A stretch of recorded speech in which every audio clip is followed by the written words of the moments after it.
Our channel easy vision in pharmacy. यहाँ पे आपको सारे फार्मेसी के रिलेटेड नोट्स मिलेंगे। हमने फार्माकोलॉजी स्टार्ट किया हुआ है, जहाँ पे हमने बेसिक कंसेप्ट स्टार्ट किए हुए हैं। हमने अब्जॉर्प्शन कंप्लीट कर लिया हुआ है, बहुत ही डिटेल में उसको किया है। अगर आपने उसको नहीं देखा है तो प्लीज़ उसे जाके पहले देखें, फिर उसके बाद ही आपको डिस्ट्रीब्यूशन समझ आएगा। आज हमारा टॉपिक है डिस्ट्रीब्यूशन। ये भी बहुत इम्पोर्टेंट है, कैसे जो ड्रग है डिस्ट्रीब्यूट होती है पूरी बॉडी में। Okay, distribution is the branch of pharmacokinetics which describe the reversible transfer of a drug from one location to another within the body.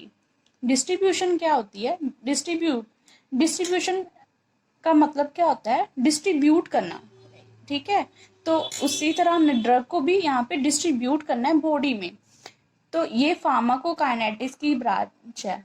हमने फार्माकोकाइनेटिक्स स्टार्ट किया है। फार्माकोकाइनेटिक्स में हमने ADME स्टडी करना था, है ना। तो हमने अब्जॉर्प्शन कर लिया, आज हम डिस्ट्रीब्यूशन पे आ गए हैं। So which describe the reversible transfer of a drug from one location to another within the body. For example compartment, हम सूटिक्स में कंपार्टमेंट मॉडल्स होते हैं, तो वो मैं ले रही हूँ, 2 कंपार्टमेंट ले रही हूँ। तो क्या होता है कि ऐसे ड्रग जो है डिस्ट्रीब्यूट होती है, कभी यहाँ कभी वहाँ। पैसिव डिफ्यूजन, बहुत मोस्ट ऑफ द ड्रग जो डिफ्यूज होती है पैसिव डिफ्यूजन के थ्रू ही होती है। About 90% of the drug diffuse by the passive diffusion. So क्या होता है, जहाँ पे कंसंट्रेशन कम होती है, ठीक है, तो high concentration to low concentration जो है इसकी मूवमेंट होती है हमेशा।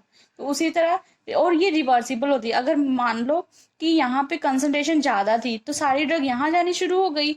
इक्विलिब्रियम मेंटेन करना होता है इन्होंने, ठीक है।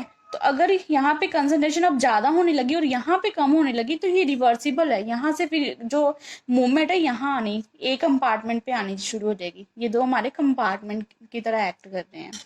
हमारी बॉडी में जो डिस्ट्रीब्यूशन है वो कंपार्टमेंट के थ्रू ही होती है, कंपार्टमेंट में डिवाइडेड होती है।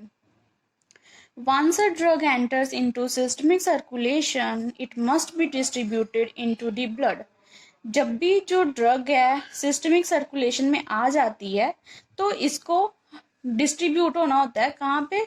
ब्लड में, क्योंकि ब्लड जो है पूरी बॉडी में सर्कुलेट करता है। तो पूरी बॉडी में सर्कुलेट करता है, तो अगर ये ब्लड में चली जाएगी ड्रग तो पूरी बॉडी में खुद ही डिस्ट्रीब्यूट हो जाएगी। इसलिए कोई भी ड्रग हम सिस्टमिक सर्कुलेशन में देते हैं तो वो ब्लड में जानी चाहिए। सिस्टमिक भी जानी चाहिए, लोकल भी जानी चाहिए। जो लोकल रूट्स हम अप्लाई करते हैं तो वो भी बाद में ब्लड में ही जाती है drug. Each organ or tissue can receive the different dose of the drug, and the drug can remain in the different organ for a varying amount of time. हर एक organ और tissue को different dose मिलती है drug की। ये नहीं है कि अगर एक टिश्यू को हमने 0.5 mg ड्रग मिली है तो सेकंड जो टिश्यू होगा उसको भी 0.5 mg ही ड्रग मिली होगी।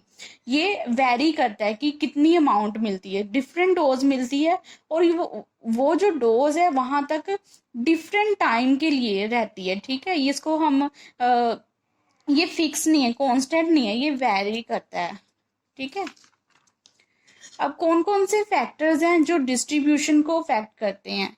Physical volume of organisms, removal rate, plasma protein binding. ये 3 फैक्टर हैं जो अफेक्ट करते हैं डिस्ट्रीब्यूशन की प्रोसेस को। Physical volume of an organism, for example ये हमारा ऑर्गेनिज्म है। अब इसका जो सरफेस एरिया है अगर ज्यादा होगा, ठीक है, अब ये हमारा A है, ये हमारा B है। अब इसका सरफेस एरिया थोड़ा कम है तो जल्दी डिस्ट्रीब्यूट हो जाएगी। अब इसका थोड़ा सरफेस एरिया ज्यादा है, वॉल्यूम ज्यादा है, तो थोड़ा टाइम लगेगा। सो फिजिकल वॉल्यूम भी अफेक्ट करता है ड्रग की डिस्ट्रीब्यूशन में। रिमूवल रेट, अब मे बी जो पर्सन या पेशेंट है उसमें कोई भी डिजीज स्टेट है, ठीक है, तो डिजीज स्टेट की वजह से उसकी जो रिमूवल रेट है वो स्लो होगी, जिसकी वजह से उसमें जो ड्रग है धीरे धीरे रिमूव होगी बॉडी से, एलिमिनेट होगी। तो उसका फिर जितनी देर तक वो एलिमिनेट होगी, ठीक है, नई डोज जब आएगी उसकी सर्कुलेशन में भी इफेक्ट आएगा, सो रिमूवल रेट भी इफेक्ट करता है। Third one is plasma protein binding. अब क्या होता है, ड्रग की डिस्ट्रीब्यूशन होती कैसे है कि जो ड्रग है वो प्रोटीन के साथ बाइंड करती है, ठीक है, एक कोवलेंट बॉन्ड बना देती है, तो उसके बाद वो डिस्ट्रीब्यूट होती है। प्लाज्मा प्रोटीन बाइंडिंग में क्या फैक्टर आएगा, affinity of the drug to bind with the protein, कि ड्रग की कितनी एफिनिटी है प्रोटीन के साथ बाइंड करने की, ठीक है। इसमें हम एंजाइम भी लेते हैं कि एंजाइम के साथ बाइंड करे ताकि वो जाके सर्कुलेट हो, फिर अपना मेटाबोलाइज हो, अपना इफेक्ट शो करे, ऐसे, ठीक है। अगर इसको आपने डिटेल में समझना है तो आप कमेंट करके बता सकते हैं, मैं इसकी नई वीडियो ले आऊंगी। अभी मैंने इसको थोड़ा थोड़ा सा ही इसको देखा हुआ है। अगर आपको वीडियो पसंद आ रही है तो लाइक करें ताकि मुझे पता चले कि आपको मेरी वीडियो पसंद आ रही है, आपको मेरी वीडियो हेल्पफुल लग रही है, ताकि मैं और मोटिवेट हूँ और अच्छे से आपके लिए वीडियोस लेके आऊँ। अपने फ्रेंड्स के साथ शेयर भी करें ताकि उनको भी बेनिफिट हो, और मेरे चैनल को सब्सक्राइब करें विद द बेल आइकन ताकि आप कोई भी नोटिफिकेशन मिस ना करें।